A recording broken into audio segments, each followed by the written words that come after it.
हाँ सही है। चल हो गया सर, तो कहते हो गया तुम। चलो, कुछ क्वेश्चंस तुम्हारे काम के भी होंगे, कुछ क्या सारे क्वेश्चन तुम्हारे काम के हैं। एथलेटिक नहीं पढ़े हो ना अभी, जब इसके बाद तुम लोग को एथलेटिक पढ़ाएंगे ना जिसमें रनिंग इवेंट है सारी चीज़ें, तो उसमें से ऐसे क्वेश्चन आते हैं, तो इन बढ़िया से ध्यान देना इन क्वेश्चंस के ऊपर, ठीक है। जय हिंद साथियों, मैं सुनील रोशन स्वागत करता हूं आपके अपने YouTube channel physical education arena में। आज से हमारी क्लास यूपी टीजीटी और यूपी एलटी ग्रेड की प्रैक्टिस सेशन हम स्टार्ट कर रहे हैं, जिसमें हम मोस्ट इम्पॉर्टेंट क्वेश्चंस अभी टॉपिक वाइज लेके चलेंगे और इसके बाद फिर हम इसको मिक्सअप भी करेंगे। स्टार्टिंग में हम स्पोर्ट्स लेकर चलेंगे, गेम्स एंड स्पोर्ट्स। पहले हम गेम्स एंड स्पोर्ट्स की सारी टॉपिक्स को कवर करेंगे, सारे गेम्स को कवर अप करेंगे। इसके बाद फिर हम थ्योरी वाला पार्ट स्टार्ट करेंगे यूपी टीजीटी पीजीटी में भी, जैसे आपका एनाटॉमी फिजियोलॉजी हो गया, उससे रिलेटेड एमसीक्यूज़ हो गए, टीजीटी पीजीटी में प्रीवियस ईयर के कितने कैसे क्वेश्चन आते थे, वो सारी चीज़ें डिस्कस करेंगे, ठीक है। तो फिलहाल अभी हमारी जो मॉक टेस्ट सीरीज़ चलेगी वो चलेगी टॉपिक वाइज चलेगी, जिसमें हमारा आज का पहला टॉपिक होगा एथलेटिक्स। एथलेटिक्स की हम प्रैक्टिस सेट सीरीज़ स्टार्ट कर रहे हैं, मॉक टेस्ट सीरीज़ स्टार्ट कर रहे हैं। पहला क्वेश्चन आपके सामने है, क्वेश्चन को पढ़ लीजिए अच्छे से। चलिए, फर्स्ट क्वेश्चन आपसे क्या कह रहा है। पहला क्वेश्चन आपसे कह रहा है in high jump event cross bar, ठीक है, in high jump event cross bar weight should be, यानी कि ऊंची कूद स्पर्धा में क्रॉस बार का वजन कितना होना चाहिए। 2.5 किलो, ठीक है, 2.25 kg, 3 kg, 2 kg या फिर 4 kg। जो हाई जंप में क्रॉस बार होता है आपका, ओके, हाई जंप के जो क्रॉस बार होते हैं, ये जो क्रॉस बार लगा होता है इसका वेट पूछा है आपसे। इस क्रॉस बार का वेट कितना होना चाहिए। ऑप्शंस आपके सामने हैं, सभी के आंसर आने चाहिए। एथलेटिक्स में मैक्सिमम क्वेश्चन पुटअप किए जाते हैं स्पोर्ट्स से आपके, ठीक है। तो क्या होगा सही जवाब, बिल्कुल अगर आप जाते हैं ऑप्शन सी के साथ 2 kg, ठीक है। हाई जंप के अंदर जो क्रॉस बार होता है उसका वजन 2 किलो होना चाहिए, ठीक है। नेक्स्ट क्वेश्चन पे चले। अगला क्वेश्चन आपसे कह रहा है in which of the following field event a thrower is allowed to wear gloves, यानी कि एथलेटिक्स के अंदर वो कौन सा इवेंट है जिसमें एक थ्रोवर को, फेंकने वाले इवेंट में, ठीक है, ध्यान रखिएगा, फेंकने वाले इवेंट में ग्लव्स पहनने की अनुमति होती है, ठीक है। शॉटपुट में, डिस्कस थ्रो में, जेवलिन थ्रो में या फिर हैमर थ्रो में, ठीक है। फेंकने वाले इवेंट हैं सारे, इन सारे इवेंट्स में किस में ग्लव्स पहनना अलाउ होता है, इन चारों में से। ऑप्शंस आपके सामने हैं, जल्दी से बताएंगे। क्वेश्चन नंबर 2 का करेक्ट आंसर क्या होगा। बिल्कुल अगर आप जाते हैं किसके साथ, ऑप्शन डी के साथ, तो आप बिल्कुल सही हैं, हैमर थ्रो, ठीक है। हैमर थ्रो के अंदर आपको ग्लव्स पहनने की इजाज़त होती है, ठीक है। हैमर थ्रो यानी कि तार गोला फेंक, देखा होगा आप सभी ने, ठीक है। हैमर थ्रो में अगर आप यहाँ पर देख पा रहे हो तो यहाँ पर इस खिलाड़ी ने ग्लव्स पहन रखे हैं, ठीक है। इसके साथ एक वायर जुड़ी होती है, साथ ही एक गोला भी कनेक्ट होता है, ओके। तो हैमर थ्रो वो इवेंट है जिसके अंदर एक खिलाड़ी को ग्लव्स पहनने की अनुमति होती है। अगले क्वेश्चन पे चलें। क्वेश्चन नंबर 3 आपसे कह रहा है a runner right hand directions is always towards the, एक धावक दाएं हाथ की दिशा, एक धावक की दाएं हाथ की दिशा हमेशा किस ओर होती है। जो एक रनर होता है, जो रनिंग करता है, रनिंग इवेंट में पार्टिसिपेट करता है, जैसे यहाँ पर सब कर रहे हैं, तो इनके जो राइट हैंड की डायरेक्शन होगी वो किस दिशा की तरफ होगी, ये आपको बताना है। ट्रैक के बाहर की तरफ होगी, ट्रैक के अंदर की तरफ होगी, या दोनों तरफ होगी, या निर्धारित ही नहीं है ऐसा कुछ, ठीक है। Outside of the track, inside of the track, both और नॉट डिटरमाइन। तो जल्दी से बताएंगे। एक जो एथलीट होता है, रनर होता है, उसके दाएं हाथ की, राइट हैंड की जो डायरेक्शन होगी वो किस ओर होगी। Question number 3, which one is the correct answer of question number 3, जल्दी से बताएंगे।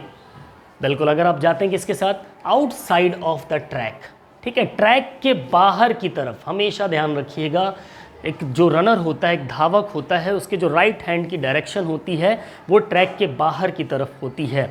आप अगर यहाँ पर देख पाओगे, अगर मैं ऐसे खड़ा हूँ तो मेरा राइट हैंड इस साइड पर है, यहाँ पर आप रनर्स को देखोगे तो इनका लेफ्ट हैंड ये है, ये सारे इनके लेफ्ट हैंड हैं और ये ट्रैक का अंदरूनी हिस्सा है, लेकिन इनके राइट हैंड्स किधर हैं, ट्रैक के बाहर की तरफ हैं। हमेशा ध्यान रखिएगा, ठीक है।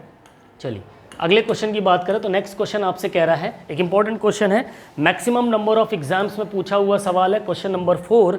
और चौथा क्वेश्चन आपसे कह रहा है, डिक फॉसबरी, पिछली क्लास में भी मैंने इसको डिस्कस किया था, on whose name Fosbury flop jump high jump technique has been given belongs to. Dick Fosbury, जिनके नाम पर फॉसबरी फ्लॉप यानी ऊंची कूद तकनीक दी गई है, किससे संबंधित है। यहाँ पर कंट्रीज़ के नाम दे रखे हैं, यानी सिंपल सी बात है कि डिक फॉसबरी किस देश के रहने वाले थे, ठीक है। ग्रीस के, जर्मनी के, फ्रांस के या फिर यूएसए के। यूनान, जर्मनी, फ्रांस, संयुक्त राज्य अमेरिका। चलिए बताइए क्या होगा सही जवाब। बिल्कुल, अगर आप जाते हैं क्वेश्चन नंबर ऑप्शन डी के साथ, संयुक्त राज्य अमेरिका, ठीक है। क्वेश्चन नंबर 4 का जो करेक्ट आंसर होगा संयुक्त राज्य अमेरिका। डिक फॉसबरी कहाँ के रहने वाले थे, यूएसए के। इन्हीं के नाम पे एथलेटिक्स के अंदर इस टेक्निक को रखा गया, इन्होंने ही फॉसबरी फ्लॉप टेक्निक को इजाद किया था, ठीक है, उसको इन्वेंट किया था। डिक फॉसबरी टेक्निक अगर आप देखोगे तो ये ऊंची कूद में कुछ ऐसी दिखाई देती है। इसमें जब आप जंप करते हो तो इस डायरेक्शन में ही आपको जंप करना है, क्रॉस बार को आपको अपनी बैक के बल ही क्रॉस करना है, ना कि ऊपर से फ्रंट की तरफ क्रॉस करना है। इस चीज़ को ध्यान में रखिएगा। यही आपकी टेक्निक जो है वो कौन सी है, डिक फॉसबरी टेक्निक है। इस तरीके से ही कूदने को हम क्या बोलते हैं, डिक फॉसबरी टेक्निक, ठीक है, ध्यान रखिएगा। अगले क्वेश्चन पे चले। नेक्स्ट क्वेश्चन की हम बात करें और इसके बारे में मैंने पूरा डीपली बता रखा है, ठीक है। इनके बारे में पिछली क्लासेस में आप जाएंगे तो आपको मिल जाएगा।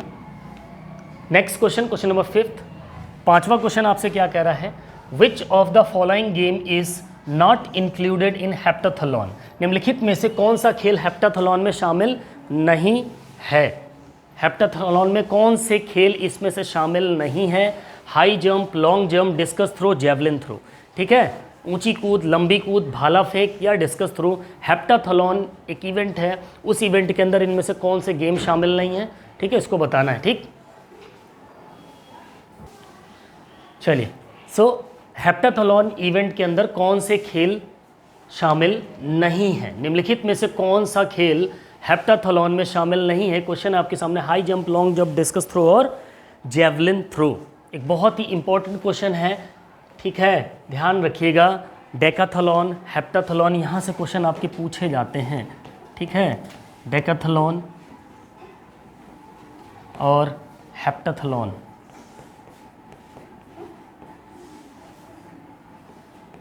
दो पॉइंट्स को ध्यान रखिएगा, यहाँ से आपके क्वेश्चन अक्सर पुटअप होते हैं। तो हेप्टाथलॉन के अंदर इनमें से कौन सा इवेंट शामिल नहीं है, उसका आंसर बताना है आपको। क्या नहीं शामिल है, डिस्कस थ्रो, ठीक है। आपका जो डिस्कस थ्रो है यानी कि जो चक्का फेंक है वो हेप्टाथलॉन इवेंट के अंदर शामिल नहीं होता है। हेप्टाथलॉन की बात हो रही तो आप यहाँ पर देख पाओगे, तो हेप्टाथलॉन जो इवेंट होता है यहाँ से अलग अलग टाइप के क्वेश्चन आपसे पुटअप होते हैं। पहली चीज़ आपको ध्यान देना है कि हेप्टाथलॉन जो इवेंट होता है ये 2 दिन चलता है। कितने दिन चलता है, 2 दिन चलता है। ये जो इवेंट होगी, ये जो प्रतियोगिता होती है, ये 2 दिन चलती है।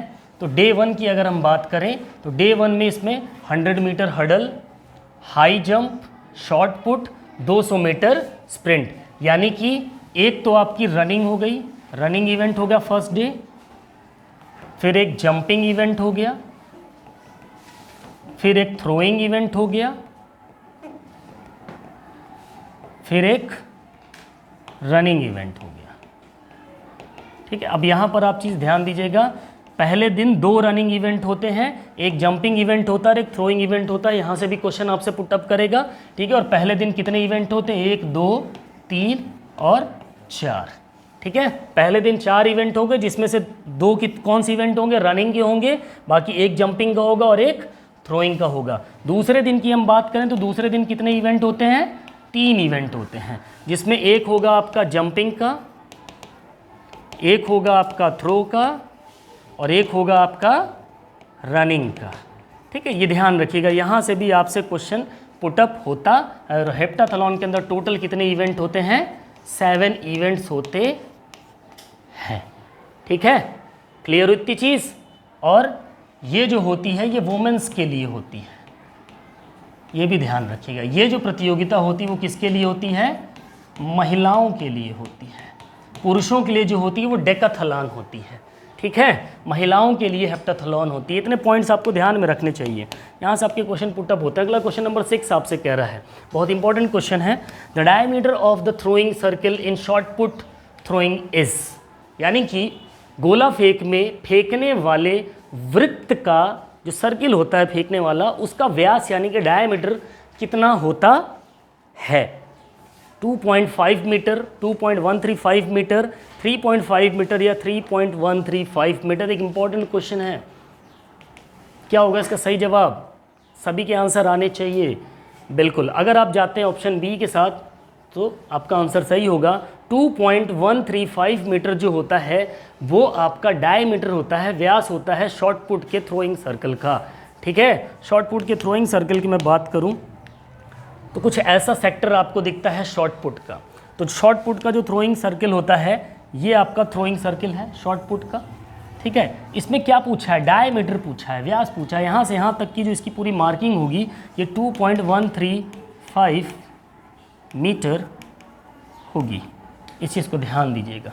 ठीक है, कभी कभी इसका रेडियस भी पूछ लेता है, त्रिज्या भी पूछ लेगा, तो इसका आधा कर लीजिएगा। यहाँ पर एक स्टॉप बोर्ड भी लगा होता है। ठीक है, इस स्टॉप बोर्ड की भी मेज़रमेंट आपको पता होनी चाहिए। साथ में इसका सेक्टर एंगल भी आपसे पूछ लेता है।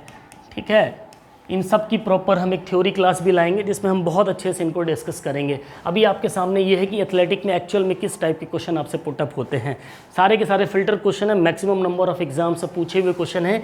यही क्वेश्चन घुमा फिरा के आपके क्वेश्चन बदल करके उसका पैटर्न चेंज करके इन्हीं क्वेश्चंस को आपके सामने रखा जाता है साथियों। ठीक है, और फिट की बात करेंगे तो 7 फिट इसका डायमीटर होता है, ये भी ध्यान रखिएगा। अगर फिट में पूछ लेता है तो 7 फिट, मीटर में पूछ लेता है तो 2.135 मीटर होता है। ठीक है, अगले क्वेश्चन पे चलें। क्वेश्चन नंबर 7 एक मोस्ट इंपॉर्टेंट क्वेश्चन। ठीक है, marathon race distance 42.195 kilometre standardised in, marathon दौड़ की दूरी 42.195 किलोमीटर में मानकीकृत है। ठीक है, मानकीकृत है। ठीक है, 1908, 1912, 1921, 1924, यानी कि जो मैराथन रेस 42.195 किलोमीटर की है वो किस सन में मानकीकृत की गई, किस सन में स्टैंडर्डाइज्ड की गई? ठीक है, 1908, 1912, 1921 और 1924। तो which one is the correct answer of question number 7? क्या होगा सही जवाब? बिल्कुल, अगर आप जाते हैं ऑप्शन सी के साथ, option C is the correct answer. 1921 में मैराथन रेस को स्टैंडर्डाइज किया गया। कौन सी मैराथन को? 42.195 किलोमीटर। देखिए, ये तो मैक्सिमम लोगों को पता होता है कि 42.195 किलोमीटर की मैराथन रेस होती है, लेकिन कभी कभी माइल्स में भी पूछ लेता है।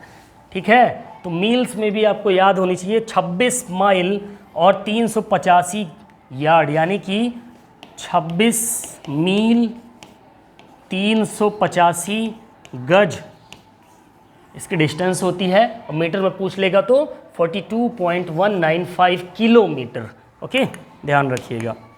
ठीक, अगला क्वेश्चन नंबर 8 आपसे क्या कह रहा है? Arrange the following factors that determine the flight distance in long jump. Okay, take off मतलब निम्नलिखित कारकों को व्यवस्थित करें जो लंबी कूद में दूरी निर्धारित करता है। लंबी कूद में जो दूरी डिस्टेंस को निर्धारित करे वो कौन से फैक्टर्स हैं, वो कौन से कारक हैं?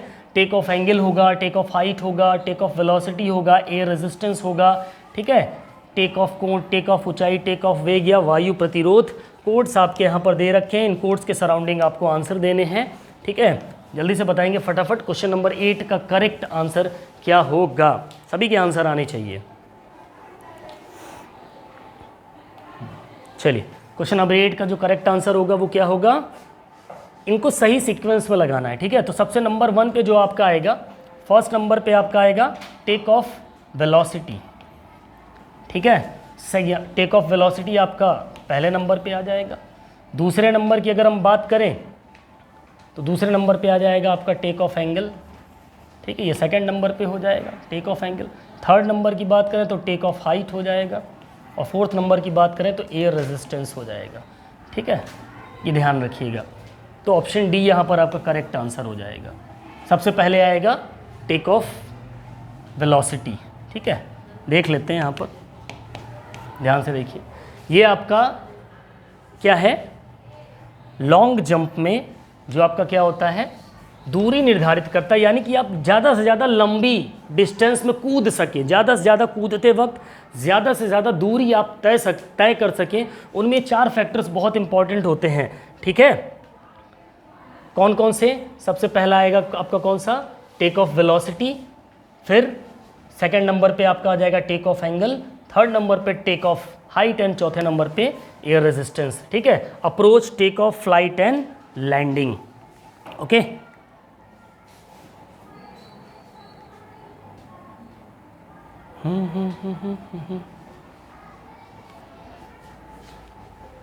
टेक ऑफ वेलोसिटी, अप्रोच,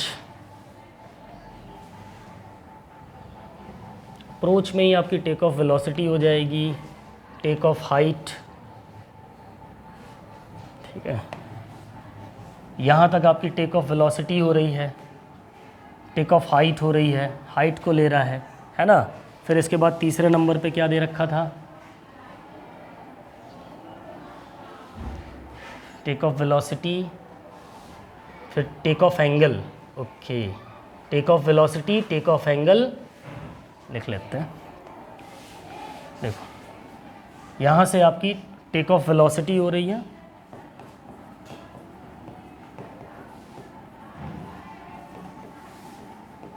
ठीक है, यहाँ से एंगल बनना शुरू हो रहा है, ठीक है। तो ये टेक ऑफ एंगल यहाँ से हो जाएगा, कोण बनना स्टार्ट हो रहा है जैसे ही आपने जंप किया। देन इसके बाद क्या आ रहा है आपका, टेक ऑफ हाइट, जैसे जैसे एंगल बनेगा वैसे वैसे आपकी हाइट देखो ऊपर जा रही है। थर्ड फेज़ में आपका टेक ऑफ हाइट हो जाएगा, और चौथे फेज़ में आपका एयर रेजिस्टेंस हो जाएगा, टेक ऑफ एयर रेजिस्टेंस, ठीक है।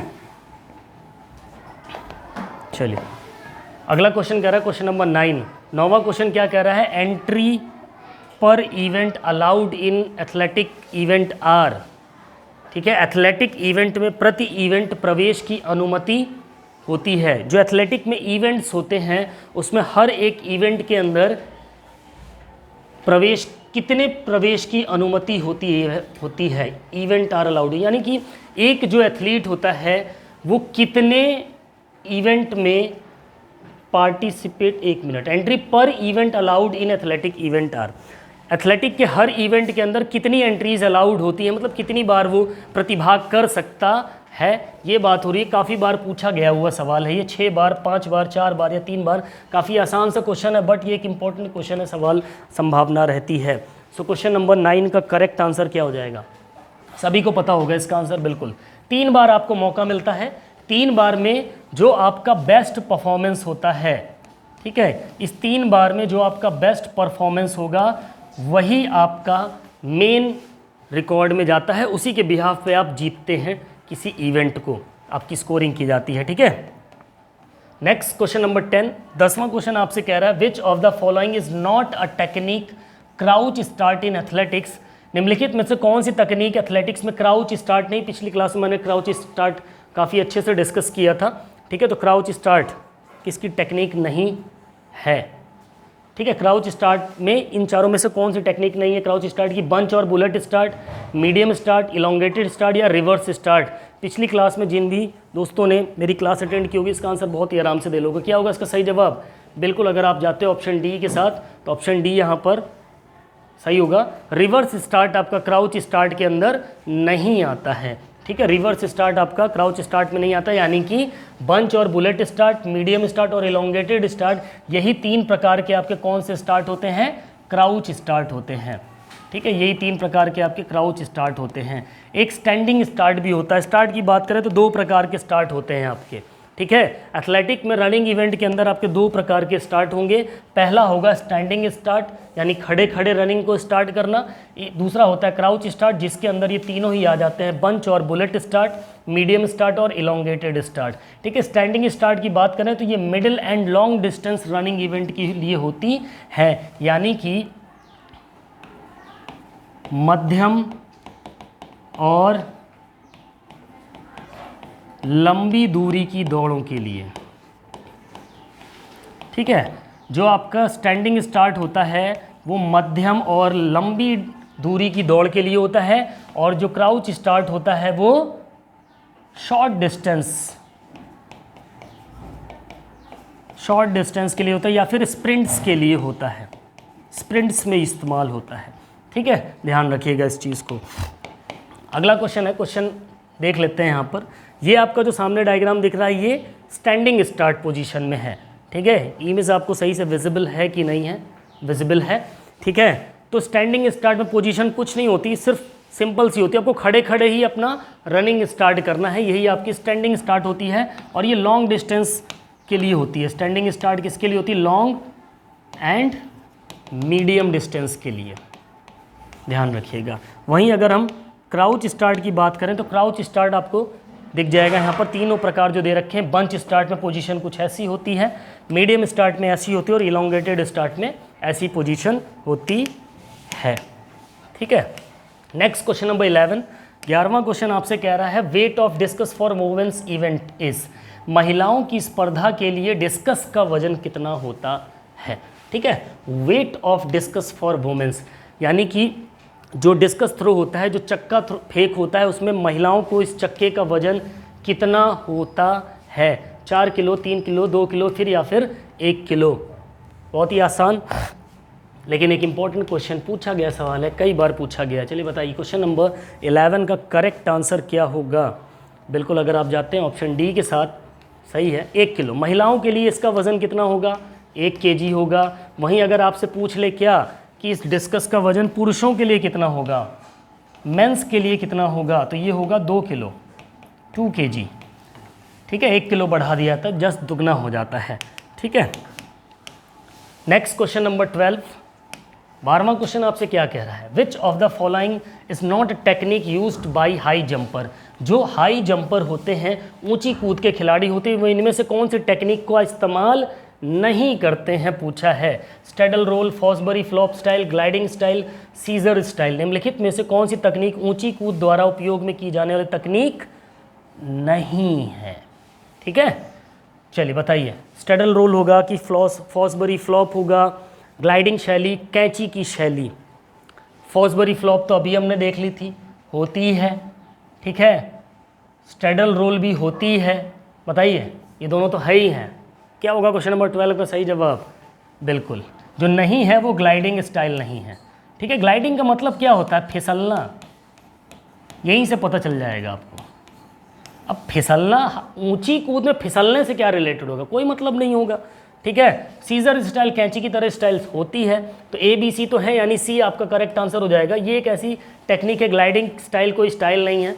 ठीक है, जो कि हाई जंप में इस्तेमाल होती हो, ध्यान रखिएगा इस चीज़ को। ठीक है, आगे की बात करें, सीजर स्टाइल्स देखिए, तीनों प्रकार की स्टाइल्स, सीजर्स स्टाइल, तीनों टेक्निक को आप देखेंगे ढंग से तो एक एथलीट आता है सीजर स्टाइल के अंदर, सबसे पहले 1 फुट पे खड़ा होकर, 1 पैर पे खड़ा होकर, पहला जो स्टेप होगा, अगर आप देख पाओगे यहाँ पर जो फर्स्ट स्टेप होगा, फर्स्ट स्टेप में उसका 1 पैर ज़मीन पे होता है टो पे, 1 पैर हवा में होता है। ठीक है, सपोर्टिंग हैंड एक ऊपर होता है, एक क्रॉस बार के नीचे होता है। दूसरे स्टेप में उसको क्या करना होता है, जो पैर हवा में था उसको लिफ्ट करते हुए क्रॉस बार के बाहर ले जाना है, और हाथों की पोजीशन सीधी रखनी पड़ती है यहाँ पर अपने। ठीक है, फिर तीसरे स्टेप में जाकर दूसरा पैर हम बाहर निकालते हैं। चौथे स्टेप में क्या होता है, आप देख पा रहे हो। ठीक है, एक कैंची की तरह ही इसमें आकर ऐसे गिरता है। तो खिलाड़ी होता है वो कुछ ऐसे आके ऐसे जैसे कैंची चलती है ना, उस प्रकार से इसकी मूवमेंट होती है। ठीक है, नेक्स्ट अगर आप देखो तो ये है आपकी स्ट्रेडल रोल। स्ट्रेडल रोल में क्या होता है, रोल मीन्स घूम करके गिरता है बंदा स्ट्रेडल रोल के अंदर। अगर आप देखो, ठीक है, यहाँ से गया, सीधा गया, सीधे से थोड़ा हाइट पकड़ी, फिर शोल्डर और अपनी हिप, पहले शोल्डर उसका नीचे जाएगा, फिर हाथ चले जाएंगे साथ में, फिर उसके हिप का पोर्शन नीचे जाएगा, फिर धीरे धीरे करते हुए उल्टा जाएगा, उल्टा जाने के बाद एक साइड से या पीठ के बल वो गिरता है। ठीक है, 7 स्टेप, 7 चरण होते हैं इसके अंदर। नेक्स्ट आखिरी आपका फॉसबरी फ्लॉप, जिसको हमने डिस्कस किया था। इसमें पीठ पूरा बैक साइड से आपको आना होता है। ठीक है, ये ध्यान रखना होता है। ठीक है, चलिए, ये 3 टेक्निक्स थी आपकी किस चीज़ की, हाई जंप की। नेक्स्ट क्वेश्चन आपसे कह रहा है, in men's decathlon contest which of the following included in first day of competition. Decathlon event की बात हो रही। मैंने आपसे बताया था कि डेकाथलॉन इवेंट जो होता है वो पुरुषों के लिए प्रतियोगिता होती है और हेप्टाथलॉन जो होती है महिलाओं के लिए होती है। तो पुरुषों की डेकाथलॉन प्रतियोगिता में निम्नलिखित में से कौन सी प्रतियोगिता के पहले दिन शामिल था।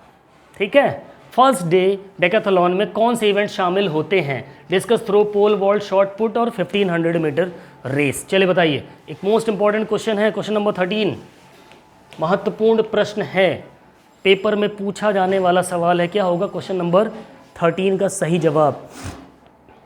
ठीक है, तो फर्स्ट डे कौन सा इवेंट नहीं होता है, शॉर्ट पुट नहीं होता है, ध्यान रखिए। फर्स्ट डे आपका डिस्कस थ्रो होगा, पोल वॉल्ट भी होगा और 1500 मीटर की रनिंग भी होगी। देख लेते हैं डेकाथलॉन। ठीक है, ये भी आपकी 2 दिन की चलने वाली प्रतियोगिता है। ठीक है, डेकाथलॉन भी कितने दिन चलती है, 2 डेज कॉम्पिटिशन होते हैं, इसमें 2 दिन की प्रतियोगिता होती है। किसके लिए होती है, मेंस के लिए होती है। ये पॉइंट आपको ध्यान में रखने हैं। ठीक है, फर्स्ट डे इवेंट की बात करें, कितने इवेंट होते हैं, 1 2 3 4 1 5। ठीक है, पहले दिन कितने इवेंट होते हैं, टोटल 5 इवेंट होते हैं। दूसरे दिन भी कितने इवेंट होते हैं, टोटल 5 इवेंट होते हैं। टोटल इवेंट इसमें कितने होते हैं, 10 इवेंट होते हैं। ठीक है, पहले दिन 100 मीटर की रेस होगी, लॉन्ग जंप होगा, शॉर्ट पुट होगा, हाई जंप होगा और 400 मीटर होगा। ठीक, अब इसमें एक रनिंग इवेंट हो गया, एक जंपिंग इवेंट हो गया, एक थ्रोइंग इवेंट हो गया, फिर एक रनिंग इवेंट हो गया। ठीक है, यानी इसके अंदर भी कितने रनिंग इवेंट होते हैं, 2। जैसे हेप्टाथलॉन में भी पहले दिन कितने रनिंग इवेंट थे, 2। इधर की बात करें दूसरे दिन तो एक रनिंग इवेंट, एक थ्रोइंग इवेंट, फिर एक jumping event, throwing event, running event. Jumping, pole vault भी जंप में ही आता है ना, यस। चलो, तो यहाँ पर देख लिया, तो थ्रो जंप इवेंट आपकी कितने, रनिंग इवेंट इसमें भी 2 हो रहे हैं। ठीक है, हर्डल रनिंग में ही आती है। ठीक है, 2 रनिंग इवेंट हो गए, एक जंपिंग और 2 थ्रोइंग हो गए। ठीक है, 2 रनिंग 2 थ्रोइंग हो जाते हैं इसमें। ओके, ध्यान रखने हैं आपको। अच्छा, यहाँ से भी क्वेश्चन पूछ लेता है कि ऐसे सवाल देगा आपको, डेकाथलॉन में पहले दिन के अंदर पहले नंबर पे कौन सी प्रतियोगिता या कौन सा इवेंट होता है। तो पहले नंबर पे कौन सा होता है, 100 मीटर, दूसरे नंबर पे लॉन्ग जंप, तीसरे नंबर पे शॉर्ट पुट, चौथे नंबर पे हाई जंप और 5वें नंबर पे 400 मीटर रेस। ये सीक्वेंस भी आपको ध्यान में रखने हैं। ठीक है, दे देगा उठा के 4-5 option, long jump, high jump, ये 5 ऑप्शन आपके सामने रख देगा और बोलेगा, ऊपर नीचे कर देगा और बोलेगा इनको पहले दिन के हिसाब से क्रमबद्ध करिए। तो जब ये भी पॉइंट आपको ध्यान में रखने हैं। ठीक है, जो आप बोलते हो ना सर कि एथलेटिक्स स्पोर्ट्स में अब 4 ऑप्शन वाले 1 लाइनर क्वेश्चन नहीं पूछे जाते हैं। देखो, 1 लाइनर क्वेश्चन मानता हूँ नहीं पूछे जाते हैं, बट आपके जो क्वेश्चन आज के पैटर्न बन रहे हो, बन कहाँ से रहे हैं, इन्हीं सब पॉइंट से बन रहे हैं ना। जो ऑप्शंस हैं उन्हीं के अकॉर्डिंग ही आपके क्वेश्चन बनते, तो यानी कि आपका मेन कॉन्सेप्ट क्लियर होना चाहिए। तो आप चाहे जैसे ऑप्शन आपके सामने दे दें, आप आराम से सॉल्व कर सकते हो क्वेश्चन को। ठीक है, नेक्स्ट क्वेश्चन नंबर 14, 14वां क्वेश्चन आपसे कह रहा है, in jumping events there are more than 8 competitors remain, each competitor shall be allowed. ठीक है, जंपिंग के जो इवेंट होते हैं, कंपटीशन होते हैं, उसमें अगर 8 से अधिक प्रतियोगी रहते हैं तो प्रत्येक प्रतियोगी को कितनी अनुमति दी जाती, कितनी बार मौका मिलता है प्रयास करने का। अनलिमिटेड ट्रायल्स, 2 ट्रायल्स, 6 ट्रायल्स और 3 ट्रायल्स। एक इंपॉर्टेंट क्वेश्चन है, ध्यान रखिएगा। 8 से अधिक अगर हो जाएं तो क्या होगा इसका सही जवाब। ठीक है, वही होगा, 3 ही मौके मिलेंगे। ठीक है, option D is the correct answer. Okay, ध्यान रखिएगा, घुमाने के लिए क्वेश्चन घुमाया जाता है आपके सामने। ठीक है, चलो नेक्स्ट क्वेश्चन पे चलें। क्वेश्चन नंबर 15वां क्वेश्चन आपसे कह रहा है weight of shot put for mains event. एक इंपॉर्टेंट क्वेश्चन, पुरुषों की स्पर्धा के लिए गोला फेंक का वजन कितना होता है? जो शॉट पुट होता है, जो शॉट पुट होता है, शॉट होता है, उसका वजन कितना होता है? किसके लिए पूछा? मेंस के लिए। 5 किलो, 7.26 किलो, 6 किलो, 8 किलो। एक इंपॉर्टेंट क्वेश्चन है। क्वेश्चन नंबर 15 का करेक्ट आंसर क्या होगा, जल्दी से बताएंगे। बिल्कुल 7.260 kg। ठीक है, इसको हम 7.260 भी लिखते हैं kg में। ठीक, ध्यान रखिएगा। महिलाओं की बात करेंगे तो महिलाओं में कितना होता है? 4 किलो होता है। अगर पुरुष महिलाओं के बारे में पूछ ले तो महिलाओं के लिए गोले का वजन कितना होगा? 4 किलो। पुरुषों के लिए 7.260 7.260 kilogram. Okay, throwing event shot put में। नेक्स्ट क्वेश्चन नंबर 16, एक important question. In 2000 metre steeplechase number of hurdle jumps in. 2000 metre की स्टीपल चेस बाधा में कूद की संख्या, बाधा और कूद की संख्या कितनी होती है? मैक्सिमम आपको 3000 मीटर स्टीपल चेस का आप पढ़ कर जाते हो। अब 2000 मीटर स्टीपल चेस पूछ लिया, तब 25 होती हैं, 18 होती हैं, 16 होती हैं, फिर 14 होती हैं। जो हर्डल्स होती हैं उनके बारे में पूछा, उनकी कितनी संख्या होती है? भाई 3000 मीटर में तो कितनी होती हैं?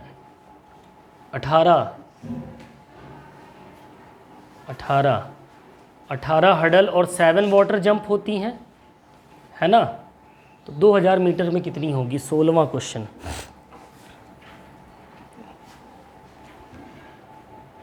चलो बताओ क्या होगा सही जवाब? इसका भी आंसर यही होगा। 18 हर्डल्स होती हैं। वाटर जंप्स की बात करेंगे तो 5 वाटर जंप्स होती हैं इसमें। अगर वाटर जंप्स पूछ लेता तो 5 होती हैं 2000 मीटर स्टीपल चेस में, और हर्डल्स उतनी ही होती हैं। ठीक है, हर्डल्स उतनी ही होती हैं। आगे बढ़ें। नेक्स्ट क्वेश्चन नंबर 17वां क्वेश्चन आपसे कह रहा है द रिले बैटन। एक इंपॉर्टेंट है, यहाँ से क्वेश्चन आपसे पुटअप होता है। बैटन मस्ट वेट एटलीस्ट, जो रिले में बैटन होता है उसका वजन कितना होना चाहिए? 50 ग्राम, 60 ग्राम, 70 ग्राम, 80 ग्राम। कई बार पूछा हुआ सवाल है, बहुत आसान सा सवाल है। क्या होगा इसका सही जवाब? बिल्कुल 50 ग्राम। ठीक है, जो बैटन होता है आपका रिले रेस के अंदर, उसका जो वज़न होता है वो कितना होता है? 50 ग्राम होता है। चाहे महिला हो चाहे पुरुष, दोनों के लिए बैटन का जो वेट होगा वो कितना होगा? 50 ग्राम। बैटन के बारे में कुछ चीज़ें आपको पता होनी चाहिए। ठीक है, रिले रेस में बैटन जो यूज़ होता है, वेट की बात तो होएगी कि भाई वेट कितना होना चाहिए? 50 ग्राम होना चाहिए। ओके, लंबाई की अगर हम बात करें तो इसकी जो लंबाई होती है वो कितनी होती है? 29 सेंटीमीटर या 30 सेंटीमीटर भी ध्यान रखिएगा। कभी कभी ऑप्शन में आपको 29 नहीं दे करके 30 दे देगा। ठीक है, इंच में अगर आप बात करोगे तो 11.4 इंचेस। ठीक है, 11.4 इंचेस।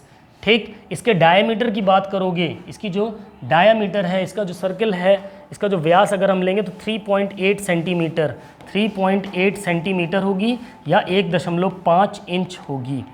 ये भी आपको ध्यान में रखना है। लाइट वेट होना चाहिए, बैटन लाइट वेट होना चाहिए, अच्छी क्वालिटी का होना चाहिए। Smooth rolled in edges for safety, जो इसके रोल एजेस होते हैं वो शार्प नहीं होने चाहिए, स्मूथ होने चाहिए, ताकि आपके हाथों में चुभे ना। ठीक है, इनके कलर्स आप देख लो, कलर्स भी यही होते हैं। रेड होगा, येलो होगा, ब्लू होगा और वाइट होगा, या सिल्वर कलर में दिख रहा है। ठीक है, ध्यान रखिएगा। नेक्स्ट क्वेश्चन नंबर 18, एक important question. Weight of women's javelin in. महिलाओं में भाले का वजन कितना होता है? 800 ग्राम, 600 ग्राम, 1000 ग्राम, 700 ग्राम। एक important question, maximum number of paper में पूछा हुआ सवाल है। क्या होगा सही जवाब? बिल्कुल, अगर आप किसके साथ जाते हो? ऑप्शन बी के साथ जाते हो, 600 ग्राम। वहीं अगर पुरुषों की पूछ ले, मेंस की, तो 800 ग्राम। पुरुषों के लिए 800 ग्राम और महिलाओं के लिए 600 ग्राम किसका वज़न होता है? इस भाले का वज़न होता है। ठीक है, ध्यान रखिएगा। नेक्स्ट क्वेश्चन नंबर 19वां क्वेश्चन आपसे क्या कह रहा है? In walking event the sign for warning is given by. एक इंपॉर्टेंट क्वेश्चन है, ध्यान रखिएगा। मोस्ट इंपॉर्टेंट क्वेश्चन, चलने की घटना में चेतावनी के लिए संकेत किसके द्वारा दिया जाता है? जो वॉकिंग रेस होती है, जिसमें चल करके रेस को पूरा करना होता है, उसमें जो वार्निंग दी जाती है, चेतावनी दी जाती है, वो किसके द्वारा? रेड साइन के द्वारा, वाइट साइन के द्वारा, ग्रीन साइन के द्वारा या फिर येलो साइन के द्वारा? चलिए बताइए, एक इंपॉर्टेंट क्वेश्चन, क्या होगा सही जवाब? बिल्कुल, अगर आप जाते हैं ऑप्शन डी के साथ, आप बिल्कुल सही हैं, येलो। ठीक है, पीले कलर का चेतावनी संकेत दिया जाता है वॉकिंग रेस के अंदर। ठीक है, पीले कलर का, ध्यान रखिएगा, एक इम्पॉर्टेंट पॉइंट है येलो कलर। ठीक है, वॉकिंग रेस में पैदल चाल जो होती है, यहाँ पर अगर आप देख पाओगे तो ये जो भाई साहब हैं रेफरी येलो कलर का साइन दे रहे हैं। ठीक है, अगर आप गलत फुट इस्तेमाल कर रहे हो, गलत तरीके से पैरों को रख रहे हो, ठीक है, इसमें पूरी जो रेस होती है वो आपकी एड़ी पे चलनी होती है। किस पे चलनी होती है? एड़ी पे, फुट एड़ी पे आपको इस रेस को कंप्लीट करना होता है, पंजे पे आप नहीं चल सकते हो। ठीक है, और काफ़ी लंबी रेस होती है ये। कमेंट करके बताइएगा जो वॉकिंग रेस होती है कितने, उसकी डिस्टेंस कितनी होती है। तो इसमें जो वार्निंग साइन दिया जाता है वो येलो कलर का दिया जाता है। ठीक है, नेक्स्ट क्वेश्चन नंबर 20, 20वां क्वेश्चन आपसे क्या कह रहा है? Arrange the sequence of 100 metre sprint from start to finish, यानी 100 मीटर की जो स्प्रिंट होगी, दौड़ होगी, उसमें शुरू से लेके अंत तक का जो अनुक्रम होगा उसको व्यवस्थित करना है। ठीक है, maintenance phase, acceleration phase, reaction time या फिर स्टिमुलस, रख रखाव का चरण, त्वरण चरण, प्रतिक्रिया का समय या फिर उत्तेजना। कोड्स आपके यहाँ पर दे रखे हैं। चलिए बताइए, क्वेश्चन नंबर 20, 100 मीटर स्प्रिंट के अंदर जो फेजेस होंगे, जो चरण होंगे, वो कौन कौन से होंगे? इनको सीक्वेंस में आपको रखना है। यही चारों चरण है, बट इनको सीक्वेंस से आपको रखना है। तो 20वें क्वेश्चन का सही जवाब क्या होगा? चलिए 20वें क्वेश्चन, सबसे पहले रिएक्शन टाइम। भाई रेस स्टार्ट होगी, मेन होता है रिएक्शन टाइम। जैसे ही क्लैपर बजा या गन शॉट हुआ तो आपका डिपेंड करता है कि आपका रिएक्शन टाइम कैसा है। अगर रिएक्शन टाइम आपका क्या होगा? ज़्यादा हुआ तो आप रेस देर में शुरू करोगे। रिएक्शन टाइम जितना कम होगा उतनी आपकी रेस जल्दी स्टार्ट होगी, साए से निकलोगे। तो रिएक्शन टाइम हमेशा कम होना चाहिए। तो पहले नंबर पे तो भाई साहब रिएक्शन टाइम ही आएगा। दूसरे नंबर पे आपकी उत्तेजना, स्टिमुलस, सेकंड नंबर का फेस हो जाएगा। भाई फटाक से निकले, अब कितने उत्तेजित होकर आप अपना एफर्ट लगा रहे हैं। ठीक है, फिर तीसरे नंबर पे आपका आ जाएगा मेंटेनेंस फेस, यानी अब आपने जो एफर्ट लगा दिया अब उतनी स्पीड को आप मेंटेन करो। धीमे हो गए तो आप हार जाओगे, उसको मेंटेन करना है। फिर आखिरी में जो आता है चौथा, एक्सेलरेशन फेज, जब आप फिनिशिंग लाइन के करीब होते हो तो दम लगा के खींचते हो अपने आप को, ताकि हम रेस को जीत सके। तो ये चारों आपको ध्यान रखना है। सबसे पहले आपका आएगा रिएक्शन टाइम, रिएक्शन टाइम के बाद आपका आएगा स्टिमुलस, स्टिमुलस के बाद आपका आएगा एक्सेलरेशन फेज, और एक्सेलरेशन फेज के बाद स्टिमुलस के बाद आपका आएगा मेंटेनेंस फेज, और इसके बाद आखिरी में आएगा आपका एक्सेलरेशन फेज। ये चारों फेज आपको ध्यान में रखने हैं। ठीक है, नेक्स्ट ध्यान में यहाँ पर देख लेते हैं। ठीक है, यहाँ पर आपका रिएक्शन टाइम हो रहा है, फटाक से आपने रेस स्टार्ट की, रिएक्शन टाइम के बाद फिर स्टिमुलस हुआ, ठीक है, उत्तेजना आई, उसको खींचने की कोशिश की, फिर आपने उसी स्पीड को बरकरार रखा, मेंटेन रखा, और लास्ट में आपने एक पिकअप की तरह खींचा, एक्सेलेरेटर घुमा दिया अपने पैरों का और रेस को कंप्लीट किया। ठीक है, ओके।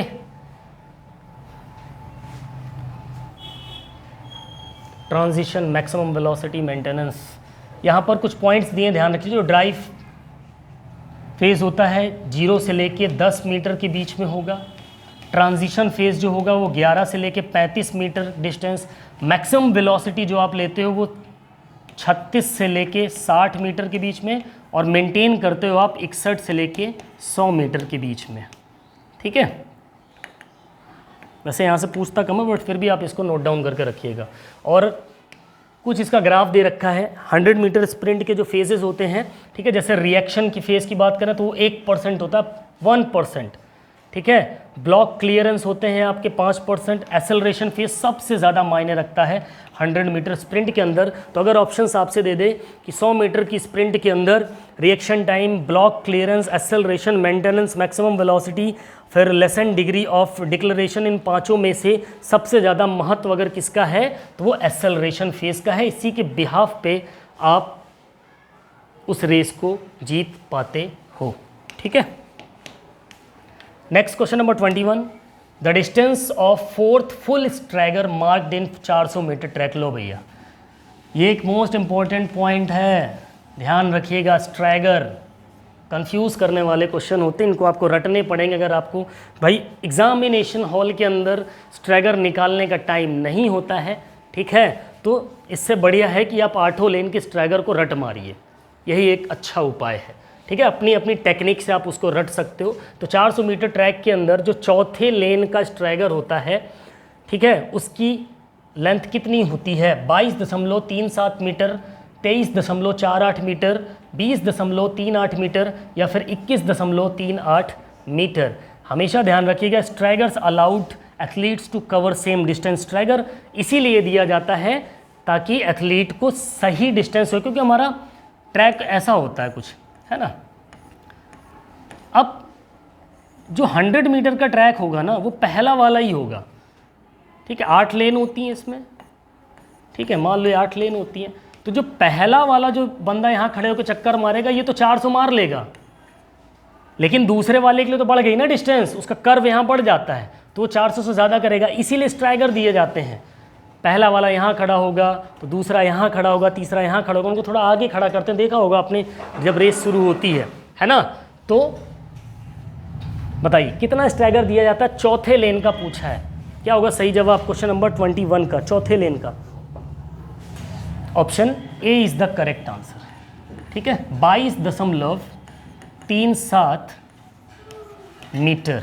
ठीक है, ये स्ट्रैगर दिया जाता है, देख लीजिए यहाँ पर अभी जो मैंने बताया। अब ये हमारा फर्स्ट ट्रैक है, कौन सा? ये। अब यहाँ से जो बंदा दौड़ेगा भाई, ये तो दौड़ लिया 400 मीटर, लेकिन ये दूसरा वाला दौड़ेगा ना, ठीक है, इसके लिए क्या हो रहा है? गोलाई बढ़ती जा रही है, तो ये तो 400 मीटर से ज़्यादा दौड़ेगा। इसीलिए क्या दिए जाते हैं? स्ट्राइगर दिए जाते हैं। इनको खड़े करने की स्थिति अलग होती है। देखो, पहले नंबर वाला थोड़ा पीछे खड़ा है, आगे वाला, दूसरे वाला उससे आगे, चौथा वाला उससे आगे, फिर उससे आगे, फिर उससे आगे, उससे आगे। ये इसलिए दिया जाता है कि ताकि सभी कितना दौड़ें, कितने मीटर? 400 मीटर। ठीक है, और इसमें आपसे चौथी लेन का पूछा था, 7.32 मीटर, इतना ही था ना, 37 मीटर, 7.37 मीटर, 7.37 मीटर। ठीक है, स्ट्रैगर्स का चार्ट आपको दे रहा हूँ, इनको रख लीजिए, इनको याद करना पड़ेगा। आप अपनी टेक्निक्स लगा सकते हो, अलग अलग तरीके लगा सकते हो। ठीक है, सबसे पहली चीज़ ध्यान रखना, कभी कभी क्वेश्चन पूछ लेता है पहले नंबर के धावक को कितना स्ट्रैगर दिया जाता है। तो भैया पहले नंबर तो 400 मीटर दौड़ ही रहा है ना, तो उसको किसी भी प्रकार का कोई स्ट्रैगर नहीं देते हैं। तो स्ट्रैगर हमेशा दूसरी लेन से शुरू होती है। यहाँ से एक और चीज़ ध्यान रखिएगा, आपके एथलेटिक ट्रैक के अंदर कितनी लेन्स होती हैं? 8 लेन्स होती हैं। ठीक है, 200 मीटर में हाफ स्ट्रैगर, हाफ स्ट्रैगर किसके लिए दिया जाता है? 200 मीटर के लिए। फुल स्ट्रैगर किसके लिए जाता है?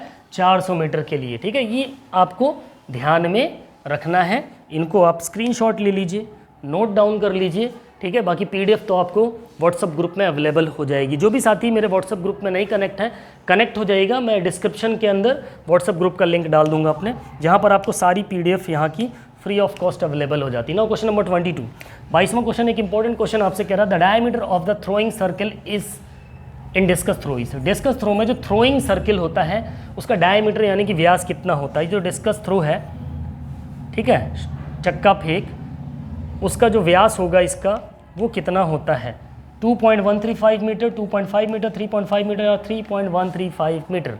एक इंपॉर्टेंट क्वेश्चन, चलिए बताइए क्वेश्चन नंबर 22 का करेक्ट आंसर क्या होगा? बताओ 22वें क्वेश्चन का करेक्ट आंसर क्या हो जाएगा? डिस्कस थ्रो का पूछा है ना। तो क्या होगा सही जवाब? 2.50 मीटर या 2.5 मीटर।